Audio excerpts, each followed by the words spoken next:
বলিউডৰ জনপ্ৰিয় অভিনেতা অক্ষয় কুমাৰ ৰজনীকান্তৰ চিনেমাৰ জগতলৈ অহাৰ আগতে বহুত কষ্ট আৰু সংগ্ৰাম কৰিছিল। বলিউডৰ কোনজন অভিনেতাই বলিউডৰ চিনেমা জগতত প্ৰৱেশ কৰাৰ আগতে চাহ বেচিছিল আৰু কোনজন অভিনেতাই বাছ কণ্ডাক্টৰৰ জীৱিকাৰে পৰিয়ালৰ আৰ্থিক সমস্যা দূৰ কৰিছিল, সকলো সবিশেষ জানিবলৈ অনুগ্ৰহ কৰি ভিডিঅ'টো প্ৰথমৰ পৰা শেষলৈকে অলপো স্কিপ নকৰাকৈ চাই থাকিব। বলিউডৰ মোৰ আপোনাৰ প্ৰিয় অভিনেতা অক্ষয় কুমাৰে বলিউডৰ মহান তাৰকা হোৱাৰ আগতে কি কৰ্ম কৰিছিল জানেনে?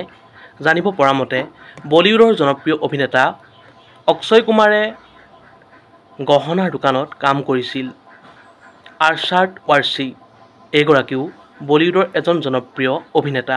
মোৰ আপোনাৰ সকলোৰে প্ৰিয় চিনেমা মুন্না ভাইৰ চাৰ্কিট চৰিত্ৰটোকে ধৰি জলি, LLB আৰু বৰ্তমান সময়লৈকে বহুত জনপ্ৰিয় চিনেমা উপহাৰ দি আহিছে অসমবাসীৰ লগতে সমগ্ৰ ভাৰতবাসীক।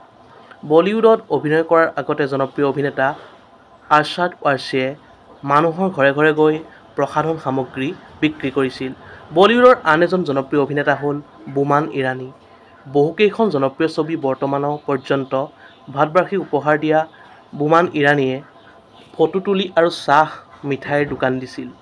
ৰবট চিনেমাখনৰ কোনেও কেতিয়াও পাহৰিব নোৱাৰা সুন্দৰ অভিনয়ে ভাৰতবৰ্ষৰ হৃদয় জয় কৰা বলিউডৰ জনপ্ৰিয় অভিনেতা ৰজনীকান্তই অভিনয় জগতত খোজ পেলোৱাৰ আগতে বাছৰ কণ্ডাক্টৰ হিচাপে কৰ্মজীৱন আৰম্ভ কৰিছিল।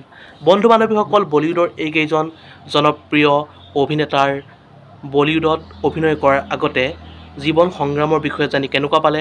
যদি ভাল পালে লাইক, কমেণ্ট, শ্বেয়াৰ আৰু যদি নতুনকৈ আমাৰ চেনেলটো চাই আছে অনুগ্ৰহ কৰি ছাবস্ক্ৰাইব কৰি কাষতে থকা বেল আইকনটো প্ৰেছ কৰি অল কৰি দিব বুলি আশা ৰাখিলোঁ। ধন্যবাদ।